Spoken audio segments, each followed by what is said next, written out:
Alhamdulillah, Alhamdulillahi Rabbil Alamin alladzi khalaqana wa khalaqas samawati wal ardh wa huwas samiul alim. Asyhadu an la ilaha illallah wahdahu la syarika lah wa asyhadu anna Muhammadan abduhu wa rasuluh la nabiyya ba'dahu.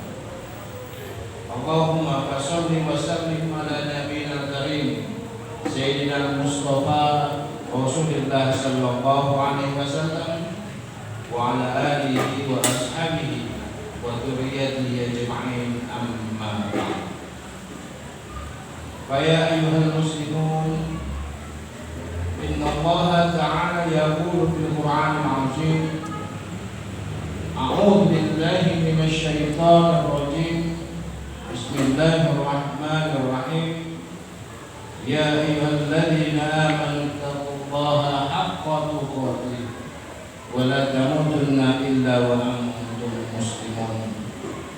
Shadaqallahul azim wa shadaqa nabiyyunal karim wa nahnu ala dzalika minasyahidin wa syakirin walhamdulillahi rabbil alamin.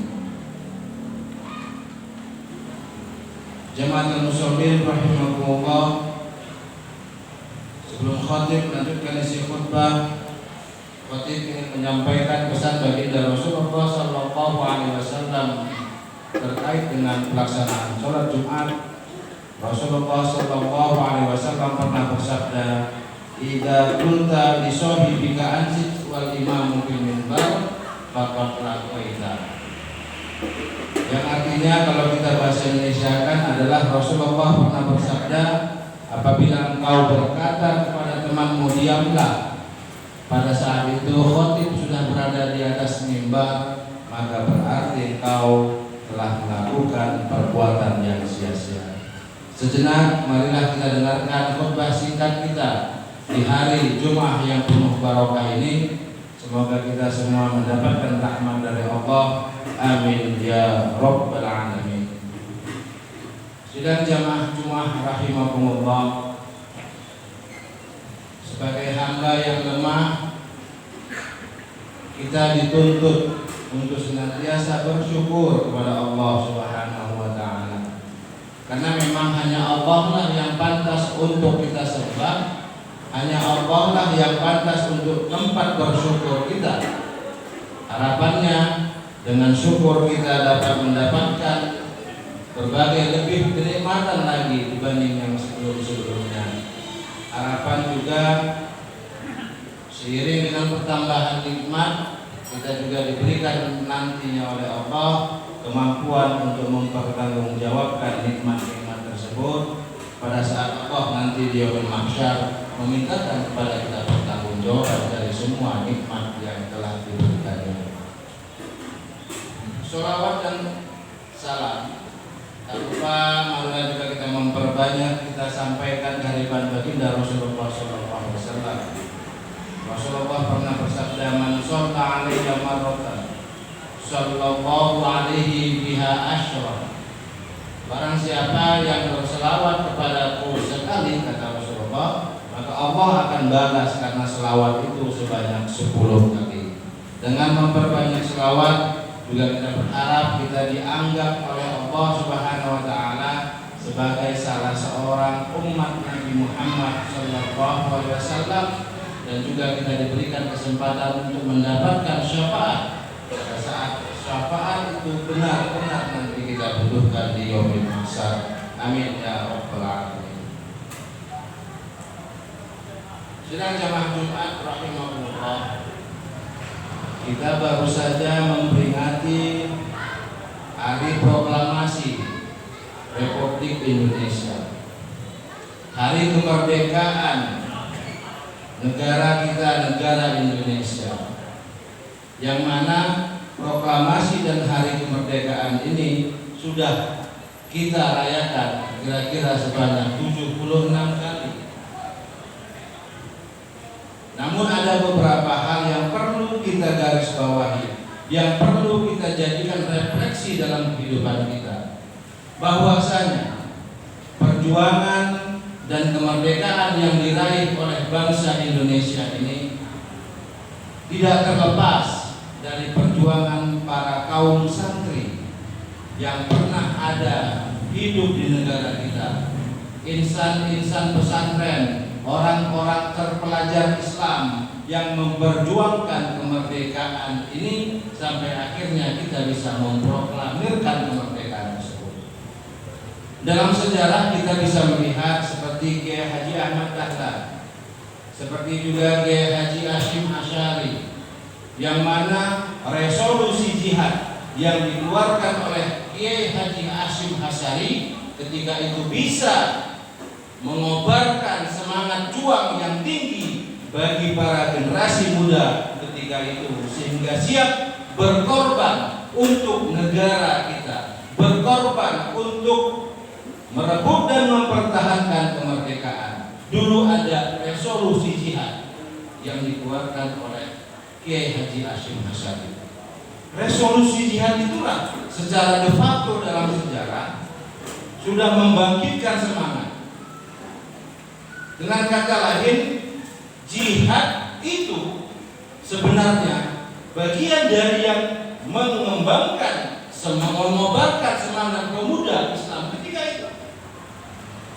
Karena ada orang yang terpelajar, orang yang beragama, kaum santri, istilah sekarang, yang namanya Kiai Haji Hasyim Asy'ari yang ngerti jihad, kemudian dia yang didatangi Bung Tomo untuk meminta pendapat bagaimana cara mengobarkan jihad bagi generasi ketika saat itu.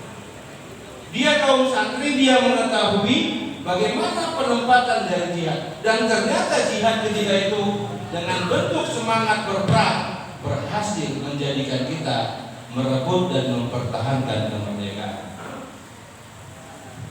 Jamaatul muslimin rahimakumullah, ada juga anaknya Hasyim Asy'ari, Wahid Hasyim, yang juga melanjutkan peran dari orang tuanya, ikut berjuang merebut dan mempertahankan kemerdekaan. Bahkan ada ribuan, puluhan ribu, atau bahkan ratusan ribu di antara mereka yang tidak tertulis namanya di dalam makam-makam kuburan, makam-makam tamam, makam pahlawan, tapi mereka juga berasal dari kaum santri, berasal dari kaum terpelajar Islam yang ikut mengorbankan jiwa raganya demi kemerdekaan, demi merebut dan mempertahankan kemerdekaan. Banyak pahlawan-pahlawan yang tidak dikenal,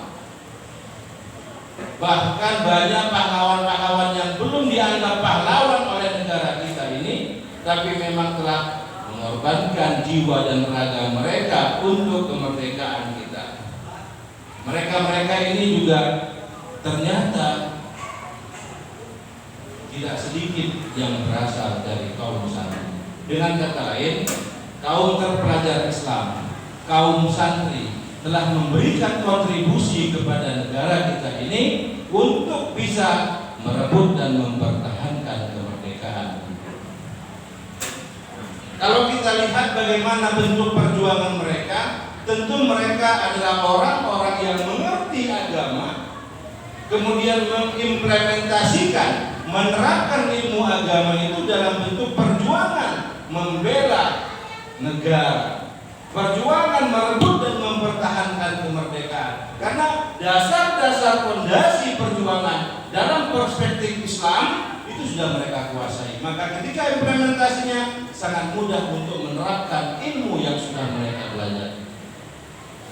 Ada beberapa hal yang terkait ilmu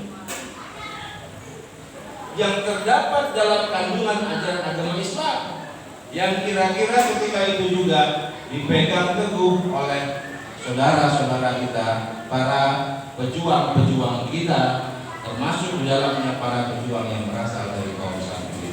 Yang pertama adalah keteguhan dalam memegang prinsip. Allah Subhanahu wa taala berfirman, "Fastaqim kama umirta." Istiqomahlah kamu sebagaimana yang diminta. Keistiqomahan mereka untuk memperjuangkan negara ini dengan mengorbankan keluarga, harta, mengorbankan kesempatan untuk memperdalami ilmu agama, memilih sikap untuk ikut berperang, itu bagian dari istiqomah mereka menjalankan perjuangan untuk negara kita. Maka inilah yang seharusnya bisa kita refleksikan di zaman sekarang. Bagaimana kita harus istiqomah, bagaimana kita juga harus teguh dalam memegang prinsip, bagaimana kita juga harus teguh dalam mempelajari ilmu-ilmu agama dan juga ilmu-ilmu umum. Karena apa? Karena istiqomah kalau kita hilangkan dalam diri kita, maka bakal mudah masuk godaan gangguan dari pihak luar. Dengan berbagai sebaran informasi yang mudah kita dapat sekarang, kalau tidak istiqomah kuncinya, maka susah kita untuk bisa mempertahankan, untuk mencari informasi yang benar, untuk bisa mendapatkan kebaikan-kebaikan. Istiqomah kuncinya. Dan inilah yang sudah pernah mereka, saudara-saudara kita, orang-orang tua kita, pendahulu kita dulu, yang telah memperjuangkan, mengorbankan diri mereka untuk Indonesia. Jamaatul muslimin rahimahullah. Yang kedua adalah keberanian. Mereka berani memperjuangkan negara ini dengan mengorbankan semua yang mereka miliki, bahkan nyawa mereka siap mengorbankan. Tidak terhitung juga di antara mereka yang dulu berani meninggalkan keluarganya untuk menuju medan perang, berjihad untuk mempertahankan dan merebut Indonesia.